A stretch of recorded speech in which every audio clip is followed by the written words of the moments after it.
République démocratique du Congo, ville-province de Kinshasa, Monda Ekolo, magazine d'actualité. Mbote Congo Kinshasa, Congo Brazzaville, diaspora partout. La confiance peut fidélité au Pesa Monda Ekolo et c'est tout bébé que tu allez. C'est le magazine de la République démocratique du Congo où il mène à investigation pour que vous ayez information et à temps réel.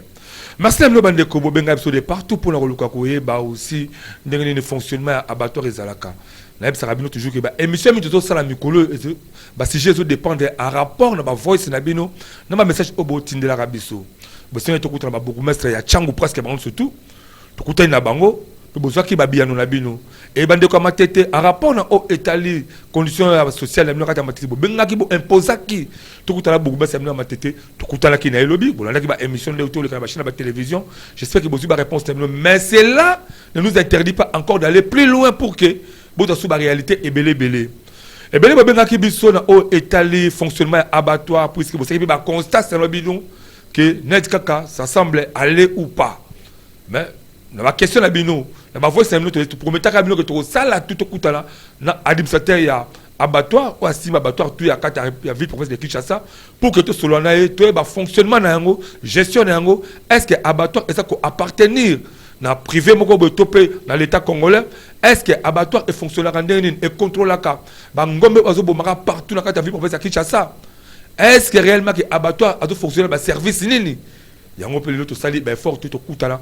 Dans mon mboka Patrick Ndiki au Azali directeur général, il y a abattoir à la carte, il y a commune à Massina parce que je gère abattoir surtout, mais direction générale je pose à commune à Massina parce que tu n'as pas le bureau na awa tout sur la naï na ba question pour poser kibiso na ba voice pour tinda kibiso et aussi possible boza biano na zela naï mon mboka Patrick Ndiki bonne santé. Je vous salue en tout cas santé ezali malam, le Seigneur nous fait grâce, nous faisons qu'il est malam. Très bien, tu es le par la bilan awa. Avant de côté à Kakata Masoto, d'abord santé, il y a abattoir aux alliés que dirigent actuellement les alliés Boni. Oui, santé à abattoir, c'est l'état de notre pays. Quand vous avez s'efforcer de façon à se maintenir, à maintenir misale à l'état. L'état existe, l'abattoir aussi existe. Tout marche. Merci beaucoup, Monda Ekolo, magazine d'actualité. Voilà, Bolandi. Mon mboka Patrick Ndiki que tozani siko na kati ya plateau oyo tout ça ko évoluer là-bas mituna na biso voilà t'es réel mais pas la bino tout solo là na au Italie abattoir lelo oyo est-ce que ko yeba d'abord abattoir les alinini banyama nini o esengeli bazwa accès ya koboma na abattoir peuple quinois en général a ko s'attendre na kati ya abattoir. Merci beaucoup pour notre kobanda motuna na yo abattoir les alinini. Abattoir les alliés service public provincial il y a ville à Kinshasa et dépendant na hôtel de ville de Kinshasa tous alliés sous tutelle il y a ministre provincial ou azali na charge à pêche élevage comme au abisso mo condition le plan technique mais sur le plan administratif nous dépendons au azali ministre provincial na portefeuille comme tout service provincial public. Ok, donc vous dépend de la ville province à Kinshasa, mais le Banyamanine au vraiment accès à la carte abattoir. Tokoki Koboma au 20, bovin comme Peba port. Grand ou petit ruminant, abattoir awa, c'est très bien. Tokoki Koboma, sorte presque nyon sur Banyaman abattoir awa, le battage de Koiko Salama sop, volaille, bandeke, Tokoki Koloba. Pour wana, ils allaient dans abattoir spécialisé dans volaille, ils allaient à Daipen Nanseli. Biswawa pour na ba oyo so banyama ya ba gope ba petit bétail awa abattage ezali ok. Voilà, merci beaucoup. Tolandi no lobi mingi za banyama, j'espère que banyama to mo la penta bala bangulu. Nyoso wana ezali ba bangulu, ba taba, ba ngombe, ba meme. Awa na abattoir ça passe.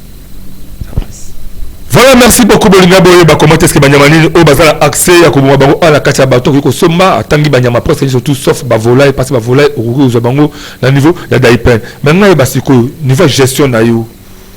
Ya abattoir. Ezali kaka ozoko gérer ka juste abattoir ya Massina ou abattoir musu zali na carte ya ville pour faire Kinshasa. Il n'a qu'un seul abattoir dans la ville de Kinshasa où il est à l'état, c'est l'abattoir public Massina. oyo ezali créé depuis 1959 pe inauguration ezwamaka depuis 1964 jusqu'à ce jour. Ezali à l'état, ezali kaka ye moko. Oyo ya privé na yebite ou biso nde abattoir ya Kinshasa, ezali nde kaka oyo ezali abattoir pe de Masina. Mais ça l'abattoir moto mon la 17e minute yo kaka yo abattoir la 17e to mon la abattoir géré par qui?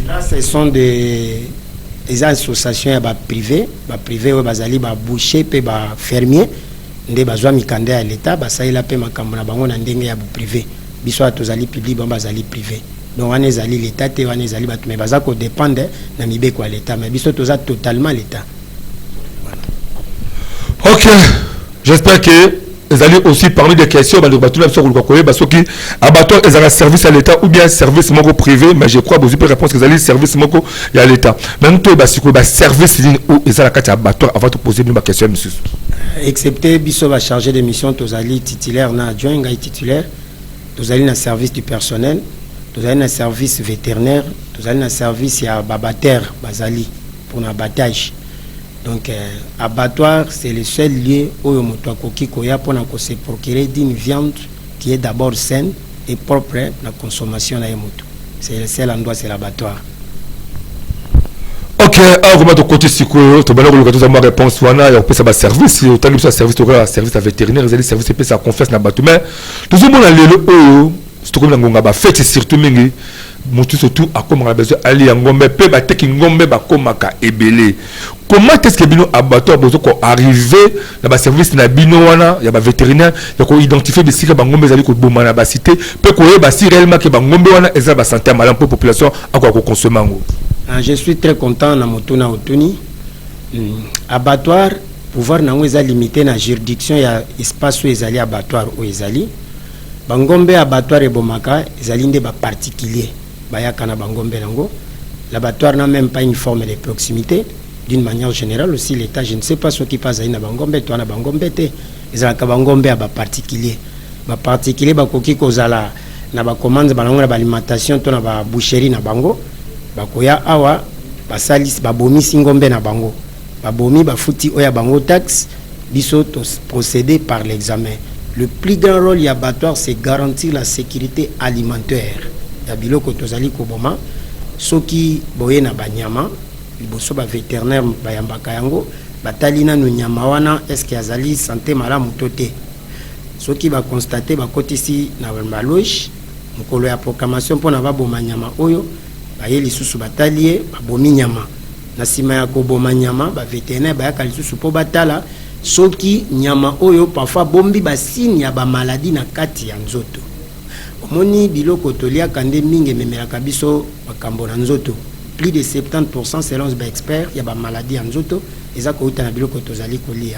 Banyama oyo uti na abattoir, ce qui est bini banda c'est que zali nyama oyo ba minganga batali. Munganga ba bengi vétérinaire zali moto ya kosakana te. Bazali batoyo bazali na importance ya kosakana te nde biso to geraka awa.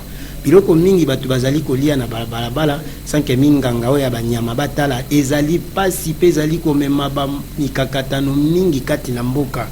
Babattage clandestin qui se font un peu partout na bangandanta babanini banini sans parfois l'œil vigilant d'un vétérinaire. C'est vraiment triste.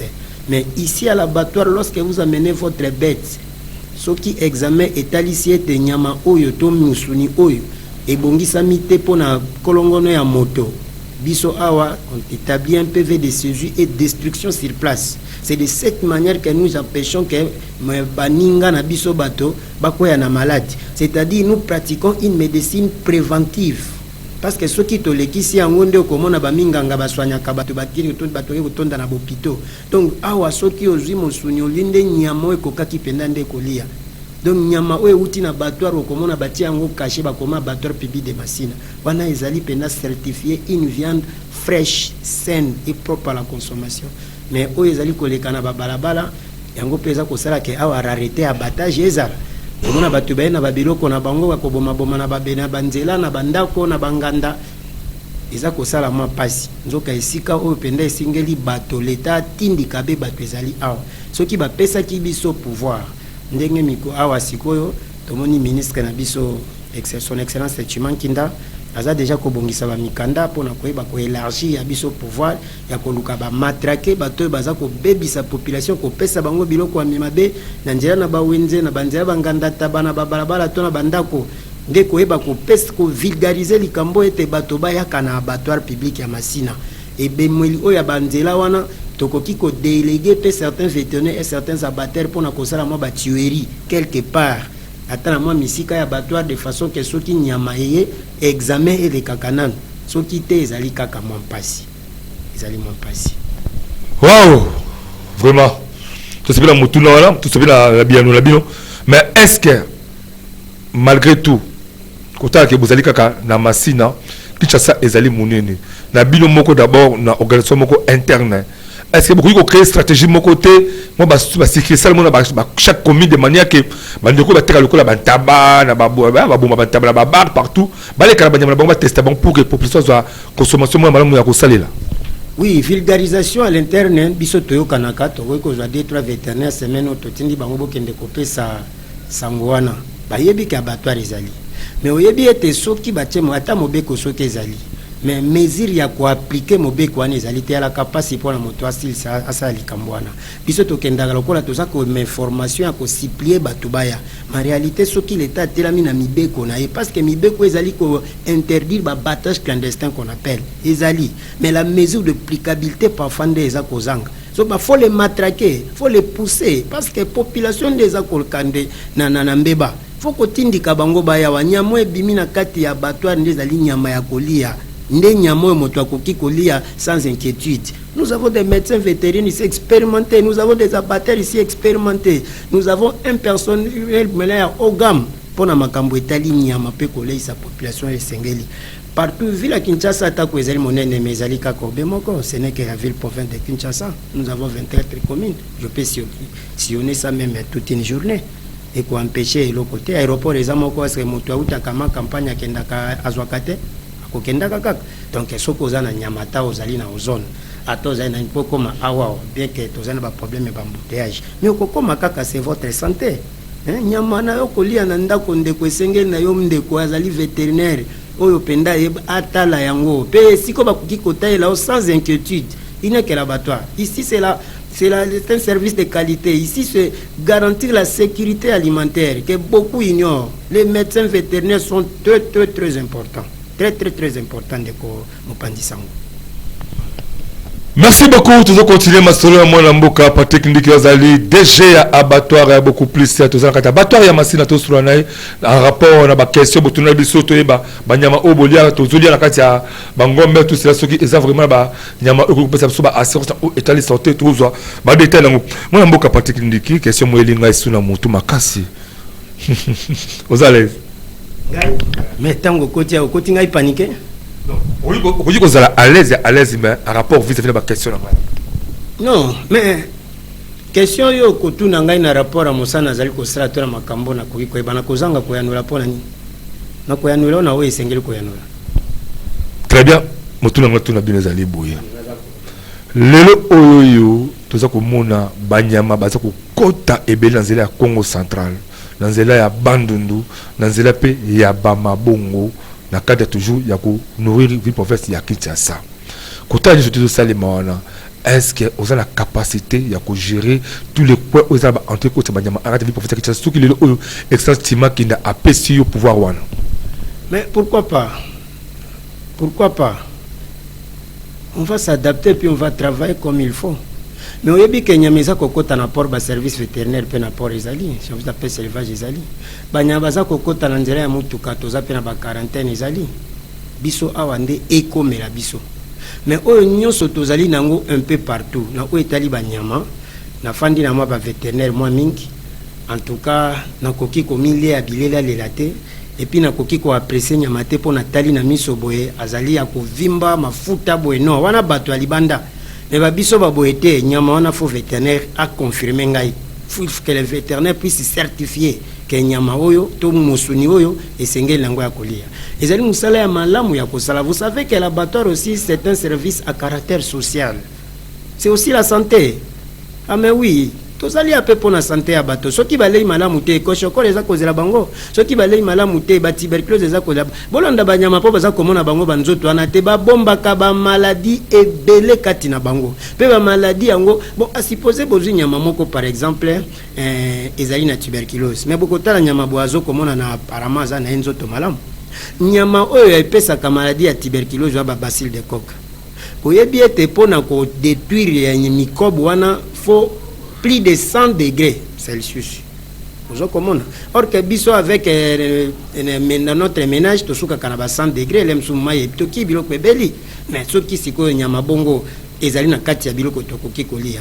Vous ne voyez pas même à partir d'un kilo vous pouvez déjà détruire toute une famille. Mais si ça vient par l'abattoir, les médecins sont là pour l'examen. Après examen ba ko ba tete tomoni ba signe maladie boye aweza boye o tokoki kopesa te. Nous sommes très fiers de servir notre population. Nous sommes très fiers d'avoir des autorités qui ont la makambo pour le bien-être de la population, surtout à Kinshasa. Ok, merci beaucoup. Notre nom est Ali, on a bino lelo oyoyo kota la Kinshasa, kota le bela banyamazara ta Kinshasa. Ba stratégie nini à part cause la parce que vous tu le ba abato les a créé depuis quand? L'abattoir est créé depuis 1959, inauguré en 64. Ok, inauguré en 64.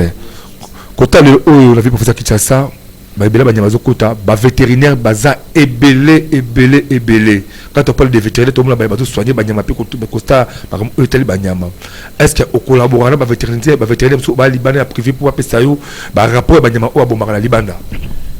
Nakenda kaba colloque ma mingi na participer à la conférence ebele.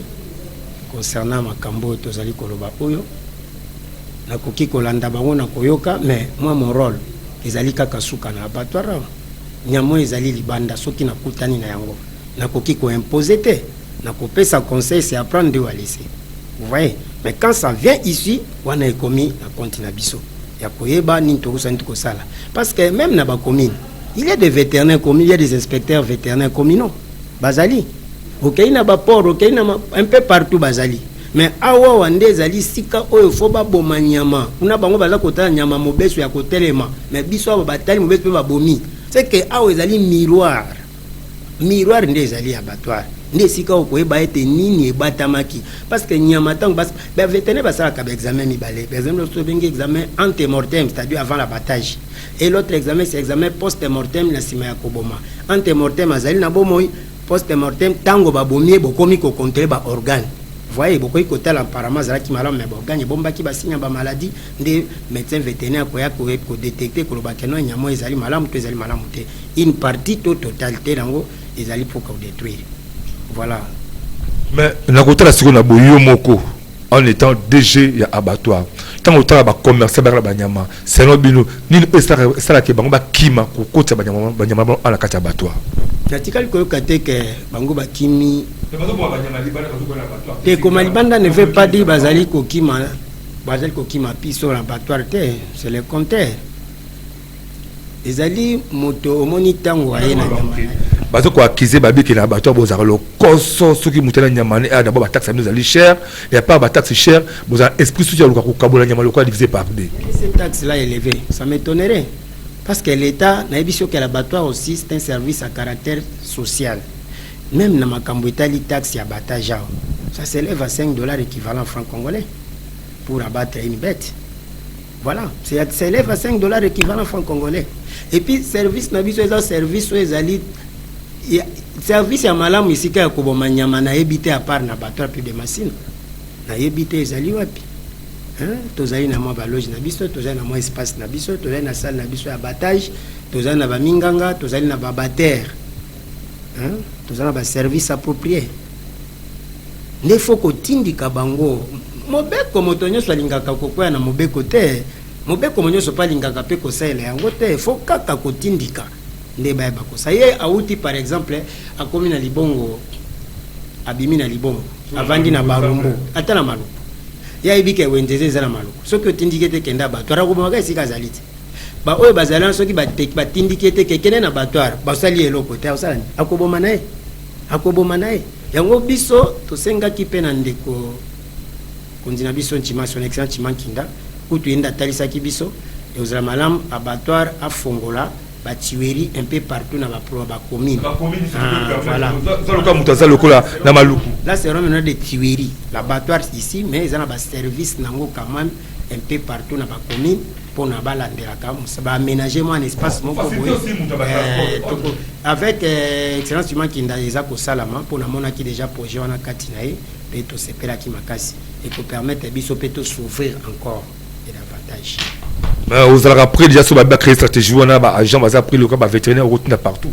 Oui, Tozali, pourquoi pas. Tozali, Bazali, Bazali très compétent. Parce que Batangi, Batramae, les pays Bazako, le Kamisa, les Amabete. Coutinda. Quand la psycho-gestion d'Abino, depuis que abattoir, est-ce que vous avez rassuré le bac réellement que Naï Patrick Ndiki, dans sa moussala, Ndenge Longo Babini pour nous sa peuple quinois? Ce qui n'a lobby que Nazali capable de son ami aussi. Na kokaka kaponde ko yazali oyo kuna azali mususu pe azali, n'est-ce pas? To mekaka pe ko landela ba instruction baza ko pesa biso nde to mekaka ko kendela na yango. Je ne vais pas dire que non nazali expert en gestion dans l'équipe, non, les compétences existent. Moi aussi je fais partie de toute cette compétence là dans mon pays parce que c'est mon pays. Alors dans l'équipe batonyo sauté mais na lipe oyo na yebi na bandeko ya makasi l'état tchelanga ipembeni et facilita kanga itache na yeba lisusu l'avantage et puis na sala pe lisusu ni ta mususu bandeko balekaka pe apo na ba contrôle assemblée les kaka ba budget pe les kaka ba pesala ba yakapé na pona o etali pour des raisons so didactiques au moins tant ba ko ba tali yo makambo ndingo za ko gérer ba ko kuta pe mwambe ba ezali parce que toza parfaité. Ça me corriger, tu dois améliorer. Vous voyez, hein? Ça nous permet aussi d'aller de l'avant. Il n'y a pas une gestion pour dire que c'est parfait, mais nous soyons moins d'être Nabaline ou Esengel Nabisoko Sala. Wow, monde écolo, tu as dit qu'on s'embattait, tu as dit qu'on créait des bâtés, tu as dit juste pour tout le cas, tu as dit fonctionnement à abattoir, Nezo, Tamboussama, Anakata, ville province à Kinshasa. Alors, sur la classe commune, on a un de partout. Voilà. On a bon parce que pour la ville, on a déco. Oui, mais que vous avez un commerçant. Comme là, vous avez un tabac. Vous avez un bar, vous avez un capella, un kimbuta, la lemba, c'est pas un bien côté, banda, tout ça pour laisser sa bandeko. Vous avez un problème présenté parce que vous êtes un commerçant. Mais la ligue, vous avez un tabac, vous avez un sombaka, vous avez un libota, la binoté, vous avez quelque part. Mais si vous avez on peut condition de ceux qui ont maladie, tout le monde a dit parce qu'il y a aussi d'autres amis. Bobo Marabanyama, oh, ça confié mon con maladie naïe, mais aux juillet, au 4e d'Amundambu, pour que les bandits congolais balia. Et après, mais il y a pas de ça, acte, voilà, aux hommes, ça va dire congolais. Donc il y a congolais, ennemi à congolais, c'est la congolais, il est moko. D'où, tant que tu as coopérant, au Tekakabanyama nayo, Zoa vraiment pifoana, zoa courage wana, il y a collaborer dans abattoir puisque à partir abattoir et qu'on permettre aux la première agent de sécurité alimentaire pour le déconner au Congolais. Mais si vous avez un makamwa ndingo kimaka abattoir, il y a kimaka ba service abattoir eux ko zala wana pour la kuluka ko détecter maladie te katanyama wana, yeba ke eza malamu te sécurité aux autres à bateau. Tous dans la bolingo ya Congo. Tout le Congo te continuer à attaquer ba convicté que bango ba se détourner, bango ba se tracasser biso bateau. Yo peut tango zaka nyama okufa au teke ba ndeko Congolais ba yo peut on se détourner, on peut ko tracasser bateau, on peut ko bomba bateau. Ça ndenge moko na mutu a détourner mi sur l'état, on ça ndenge mona mutu azui massa c'est est mboka bobi de Congolais. D'où est sécurité ba collaborer dans abattoir. Yo mutu consommer nyama. Ko consommer nyama kaka te pour la legi ya kolia nyama te.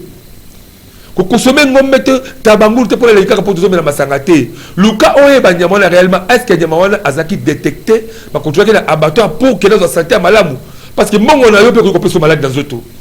Dans sentiment.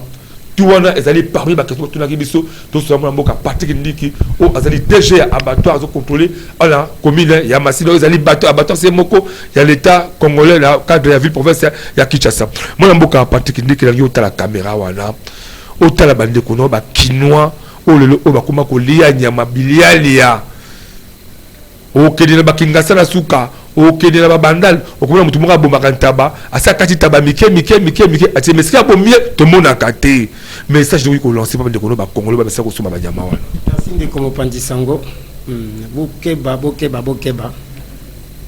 ba maladie mingi eza ko uta na biloko tozali kolia nyama o tozali kolia tokotisa na nzoto eza komemela biso bangambo ebele kuto ute koloba awa bakaya ba mort naturel eza na banyama mosusu sia mikufeli yo komikata otekeli baninga mais maladie ba mpox oyo bozo monta te ozokuta epai na banyama nyama mikufeli neti ya na abattoir ça ne passe pas soki déjà nyama moka mikufeli ata oyo osombaki yango na ba million combien awa na abattoir kombo na ezali destruction parce que tokoki ko exposer population te parce que tokoki ko pesa bato biloko ezali malamu te biso moko pe tolia kanyama awa na abattoir donc tokoki ko permettre te biso tozolia te to pesa yango epai na bato le seul endroit bakoki ko garantir sécurité na bino na biloko bozali kolia surtout etali mosuni ce n'est que l'abattoir ezali kaka na abattoir bokeba na babatage ezali kosalama na bangandanta babatage kosalama na bawende bangandanta kosalama na wapi sans passer par un contrôle vétérinaire. C'est un danger, vous êtes exposé à un danger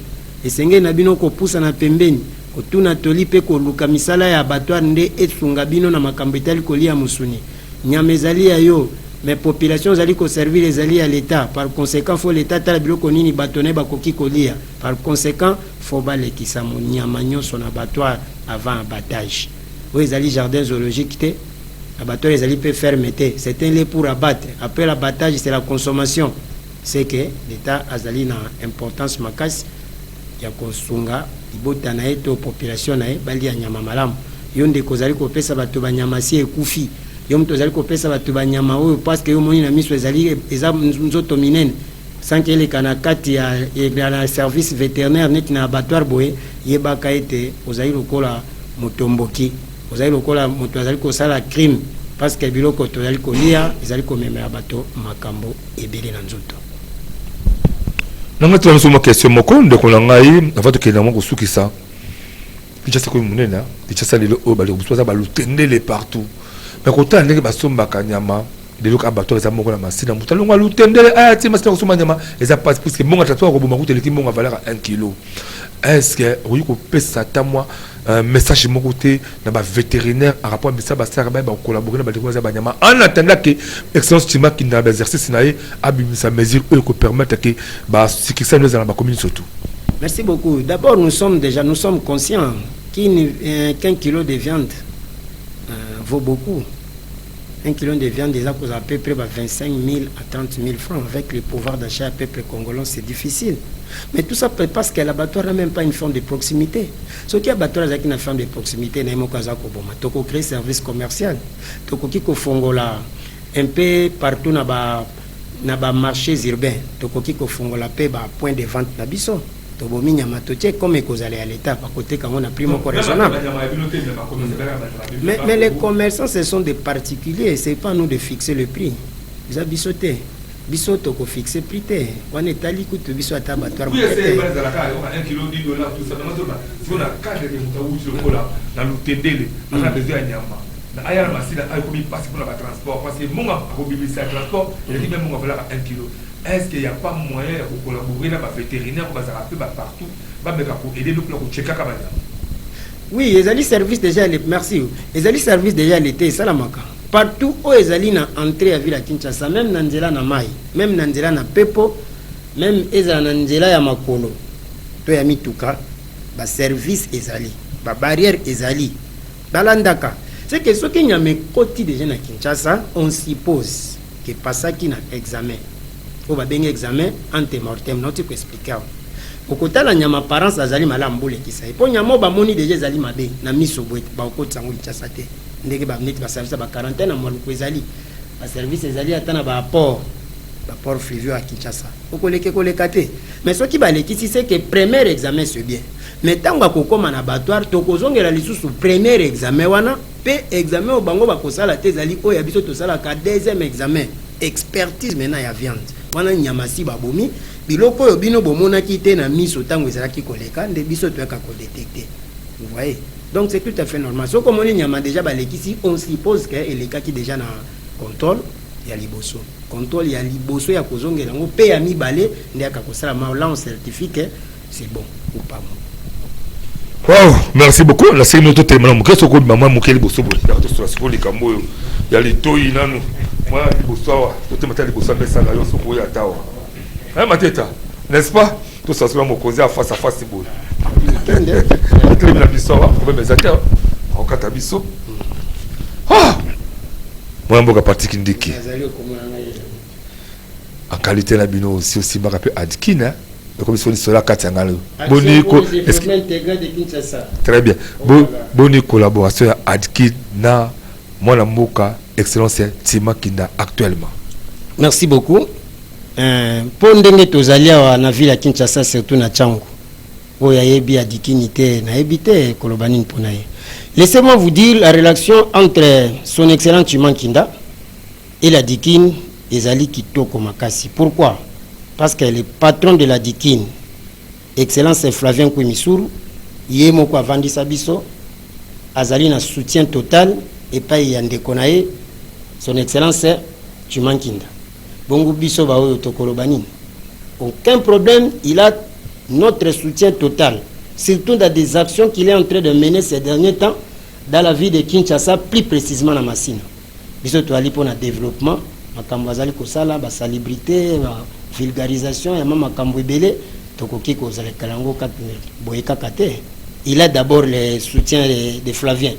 Bongo adikine ko boye kamuni. Il a vraiment le soutien total de la Dikine dans son ensemble. Comme on a d'abord là, tu continues à faire des tu sais peut-être que maman est belle, tu sais que bar na bango liboso na soupe banzungu tout propre. Mais tu sais moi constat mai des bêta qui m'ont voulu tellement. Est-ce que ça va stratégie quoi enseigner les siganate ils ont soupe propre des alaka. Oui, tozali kati na kobunda. Kutu ceux bomoni awa toza kokoti sakalate awa moi mabanga ba kaya miketo to ko négocier na moi ben pour ba meka côté la biso mais pour il est vrai, il y a beaucoup de problèmes. Nous sommes en train de faire que de notre mieux pour essayer de maintenir l'espace là comme il faut. Makambo ezali penda certes bel tokoki ko wanga na yango te.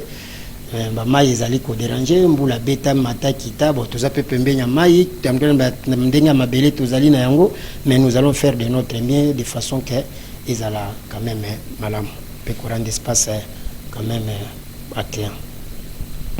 Comme il a souka na lingo la caméra wana au molamuka écrit bateta asimbi tala ba konzi ya ville province Kinshasa a rapport ba difficulté au bozala ngona kati ya abattoir et la population Kinshasa message ne ko zala ne pour clôturer. Merci beaucoup. Na ba konzi notre difficulté ici à l'abattoir d'une manière générale sont d'ordre matériel. Donc ce qui est un ko ya ko senga na abattoir, l'abattoir a besoin d'être modernisé. Je ne parle pas de la réhabilitation, parce que la réhabilitation, c'est la réparation. C'est l'aspect architectural. Mais quand je parle de la modernisation, c'est toi introduire une nouvelle machine qui s'adapte à une nouvelle technologie. C'est-à-dire, toi, on a posé installation à chaîne d'abattage. Au moins, ceux qui écoutent, tu machette. Ah oui, hein? Mais sous d'autres sièges, ils allaient au côté, ils ont fini un bouton, bon.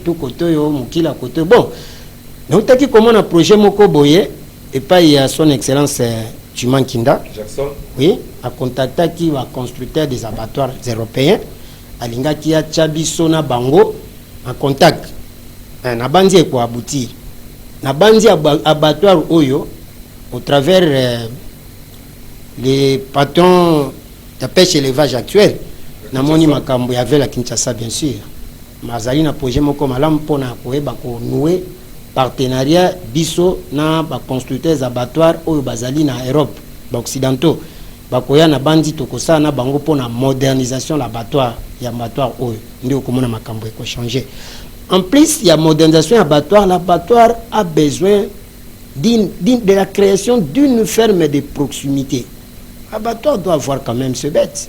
Mais la ville de Kinshasa, ekoki kozanga pe kwa moi chaptel na yango te. Ce n'est pas normal, ekoki kozanga te bon. Tu es bien te niveau bakonzi, tozaka kabiso abattoir te. Tu es bien te niveau bakonzi, makambo ezali ebele, mais obiso torobeli na secteur oyo bino bo pesi biso confiance pona kotala na tango oyo tozali. Tozali bato ya mandati, tozo dépendre na bakonzi. Nomona, ya kutomoni likambo tokoyebisa pe kaka bakonzi. Abattoir pour esengeli nango eza na ferme de proximité. Abattoir soki ekomi na nyama na yango moko tokoteka pe mosuni na prix moko abordable de façon que la population peut en profiter na yango. C'est pas n'importe qui vient chercher quand même la viande fraîche ici. Non, soyons sérieux. Soyons sérieux. Akoya bwa luki kaka moi pour sommer mais tu pas que même mosuni c'est pas tout le monde. Mais ce qui peut être commis abordable, je pense bien, et qu'on facilite les tâches, et qu'on améliorer la santé de la population à Kinshasa.